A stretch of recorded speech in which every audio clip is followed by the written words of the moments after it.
चाहे थायराइड आसि, कब्ज आसि, लिकोरिया यानी कि सफ़ेद आब आसि, या ओवरवेट आसि, या बच्चन दूध आसि श्रपान कहें, यमो मसालों सहित हेको अस यमन बेमारियन हुंद इलाज करित। यम कशिर जमाद कर बह मुख्तसरन तोह सतन यथ वीडियोस मज शेयर। अस्सलामु अलैकुम वरहमतुल्लाहि वबरकातुहू। उम्मीद छम जे तुम सारी ऐसु बसित सलामत। अल्लाह ताला थयन तोह त पन्निस हिफ्ज़ अमानस मज। पतलस मज त्रो मे आब गिलास अख तो अत मज मे त्रावन यह दानवल अख चमच। तुम वुछान यह दानवल सोबुत तो यह दानवल मे थमच यथ ओखली मज क्रश करित तो अख चमच दानवल त्राव बह अत आबस मज तो अत बना बह ٲरक। दानवल एज मसाल करान इस्तेमाल। अगर अमुक ٲरक चमो तो अत कहें ते साइड इफेक्ट। अगर न यह हो सकता है कंस बास मे वातनो न फायदे की मगर नुकसान ते वातनान यह कुन किस्म इंसान सदिस जिस्मस बल्कि सनिस जिस्मस यानी कि सनिस सेहतस वातना यह तोत फायदे। यह अख चमच दानवल ग्रकनो मे पूर पठन अत कोड़ मे ٲरक। यह ٲरक तिहंद बापत काफ़ी मुफीद। यमन थायराइड प्रॉब्लम आसि अम सच थायराइड पूर पठन खत्म गछान। तो वन गो यह तकरीबन कम से कम 6 रेतन चुन। वन यम थायराइड दवा आसन खेवान तिमन पज दवा हन खेन डॉक्टर सिंद मशवरो मुताबिक। तिमन पज न यह चन पत दवा त्रावन कह तिकाज थायराइड दवा छुन यकदम बंद पेवान करुन कह येल तह फर्क गछि। टेस्ट करो तो रिपोर्ट यह नॉर्मल तो पत डॉक्टर सिंद मशवर मुताबिक यह दवा पत हन हन कम पेवान करुन यानी कि अमुक डोज पे डॉक्टर साहब पेशेंटस कम करान। तो वन यह ब्याख मसाल तुम वुछान यह सोबूत बदियान तो यह तिहंद बापत काफ़ी मुफीद। यमन कब्ज़ि हज प्रॉब्लम आसि चाहे अख वरी वंस हुंद बच्चे आसि चाहे 100 वुहर बुजुर्ग आसि प्रथ कंस बापत काफ़ी मुफीद। यह कब्ज़ि योज दूर करान बल्कि यह बदियान सानि म्याद बापत काफ़ी मुफीद। तो यह सनिस म्यादस तो अंद्रमन सफाई करान तो वारियो बेमारियों निश महफूज थावान। पतलस मज त्रो मे 1.5 गिलास आब तो अथ मज त्रो मे यह बदियान चमच अख तो अत बदियानस तो मे पाक हन दित ٲरक कड़न। चूंकि आजकल बाजरस मज वारिया किस्मक दवा आमत यम जन कब्ज़ि बापत खेन मगर युथु यह दवा कब्ज़ि हुंद बंद करने तो बे सुई प्रॉब्लम गसान तो अमुक असर तितसी कालस रोजान यीतिस कालस यह खेवनी रोजो यह अंग्रेज दवा कब्ज़ि बापत। इसलिए बेहतरीन से बेहतरीन नुस्ख तिमन बेमारन बापत यमन कब्ज़ि हज प्रॉब्लम तिम चेतन सुबह सुबह यह बदियान ٲरकुक अख गिलास। अम सह कब्ज़ गसनच प्रॉब्लम दूर बल्कि यह तह पत मोमरन तो वंसन चोन कि तुम हेकु पत मज मज तह चेत। वन गो 10-15 दोहन गछि मुसलसल फिलहाल चोन तो तम पत हेकु तुम मज मज चेत ये तुम बस कब्ज़ गोमुत तो अस हेको यह ٲरक हन चेत। यह हेको अस लकटिस बच्चस 1 चमच या 1 चमच दित यानी कि 1 वहर पत युस वरिशुन बच्च आसान तमिस हेको अस यह चावनयित 1 या 1 चमच। वन यस बच्चस कम वंस आसि यानी कि वरिशुन आसि वोतमुत कह तमिस आसि कब्ज़ या तमिस आसि पेशाबस लमन तसंज मोज हेकि यह बदियान ٲरक चेत तो तमिस वात दद के जरिए तो तमिस ते वात अम सत फायदे तमिस ते गछि प्रॉब्लम दूर। यह बदियान शुहल यह बच्चन मज गर्मी ते करान खत्म यानी कि तिमन सह लमन रोजान कि पेशाबस मज तो तिम रोजान सेहतमंद। अमे अलावा अगर कह बुजुर्ग आसि 100 वुहर तान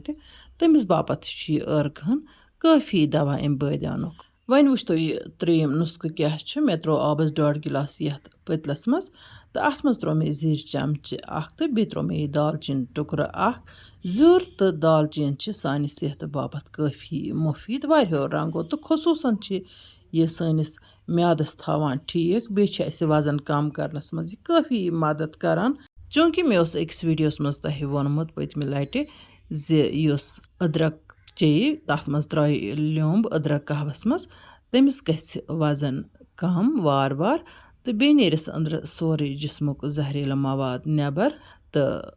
इंसान रोज चाखुश चौबंद तो पत वोन कहो विवरो अदरक तो ल्योम बनान चोन तिकाज तिमन बदल की प्रॉब्लम तिहंद बापत नुस्ख काफ़ी फायदेमंद अगर नहीं तिम यसान दालचीन त्रावन सोरे ज़रूर योत चन जीर आब चन जीर कहव चन तो यह तिहंद बापत काफ़ी मुफीद वन अगर नहीं ये बनक चोन तेल मे पता कह नत कह चोन यम चीज़ वैसे तो खानस चनस मज इस्तेमाल करान बासान यह कत मसाल त्रावान सिनिस अम काय कि सिन बन मज़ेदार ना युत योत यह सान असलाफन हुंद दुत इमन मसालन हिंद राज पता येम कि वजह सन यम मसाल सिनन मज आमुत इस्तेमाल कर चूंकि सिन डेली खेवान तो यह सिन सान खतर वारियो तरीको दवा ये जन अत मज प्योर मसाल इस्तेमाल करो हेको यम खेत येम कि खान सेहत रोज ठीक वन वो इस कहव यल यह मे वनकन बॉयल कर अत मे ٲरक कड़न कह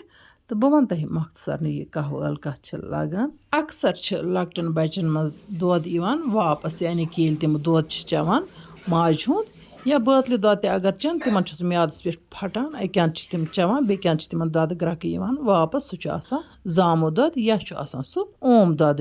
यानी कि यह म्याद पे फुटमुत यह बिल्कुल ओम खसान वापस तिमन माजन पज सुबह शामन यम कहव यल 2-3 चापने या कहव लन 2-3 ٲरक कड़न तो पत गु ٲरक हन चेन तो तुहद बच रोज ठीक तमिस रोज म्याद ठीक वन बह ब्या नुस्ख तह सत शेयर कर यह माजन बेन कोरन खतर सठी अहम तो खास तिकाज यह प्रॉब्लम आज अक्सर लबन तो अत अंग्रेज दवा सहन फ़र्क गसान वक्ती तौर गसान रेतस खंडस फ़र्क तो वारियो माजो बेनो कोर मे वोनमुत अम बापत वनजो तुशुर जमात चूँकि यह लिदर तुम वुचान लिदर प्रत कह सिनिस मज इस्तेमाल करान वन गो आज कित करो लिकोरिया बेमार ख़त्म करने बापत यह लिदर इस्तेमाल सह वो तुम ये वीडियोस मज वन गो ये कर बह तुह रिक्वेस्ट अगर तुह मान वीडियो टार खसान तेल वीडियो लाइक करान तो पन्न बाकी सतन सो शेयर करान जान जान कोमिट लिखित जायकाज कश्मीरी किचनस इथे कन लोल बरान इत बह तुस लोल बरान वन वन बह तुह ये लिदर हंद फायदे चूँकि लिदर छन लिकोरियस यस लगान बल्कि लिदर जख्मस बलरावान वरम तम सतन वसान अमे अलाव माहिर वनान अम सड़जन ते मजबूती गसान चूँकि ब्रोह काल पे तह वुचमुत कंस जख्म लगान पत लिदर प्योंत पे त्रावान तो तमिस खून गसान बंद तो जख्म तमिस बलान अड़जन मजबूती दिवान बजदान हुंद वरम खत्म करान तो बजदान हुंद यह इन्फेक्शन अम सतन खत्म गसान यम मे तह सत नुस्ख कर शेयर यम आजमोद नुस्ख यानी कि यम मे अम ब्रोह वारियान बेमारन पे आजमाइमित तो तिमन फ़र्क गमत दोद कप ओड या 1 कप यीचा तुह गुंजाइश वन अगर तुह ओड कप दोद तथ मज हेकू तुह बन तो तुह हेकू यह चे दोद अगर करत तेल गर्म योत कर तो नत यह कर बॉयल मे दोद करथी मे कोर यह गर्म तो अम पत त्रो मे ये गिलासस मज दोद हन तो वन यह लिदर अम मज त्रा अत रस खंड 1 चुटकी हेको त्रित वो तो यम चमच सत त्रा अत यह लिदर चुटकी तो बस यूत काफ़ी त्रो मे दोद गिलासस मज दिस मे खलन यह दोद हन चेन अत कह लिदर मुशक वन गो अम कथ ग खास ख्याल थवन लिदर ग प्योर कोशिश ग बाजार अन सोबूत लिदर पाव खंड अन या किलो खंड ओन पत सह पीसित गर तो पत कोर सह अत मज इस्तेमाल अम बापत लिकोरिया यानी कि सफ़ेद अवच प्रॉब्लम ग तुह अंद हेथ यम ते नुस्ख बह तुह सत शेयर करान यम आजमोद तो मे पूर यकीन तुह गमो सतन प्रॉब्लम सॉल्व तो वारिया व्यवर मे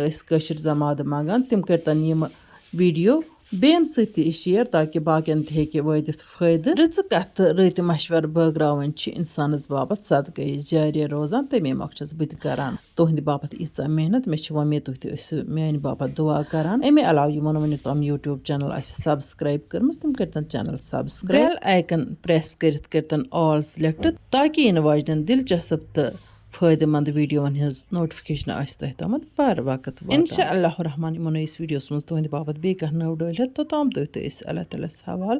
अल्लाह निगहबान।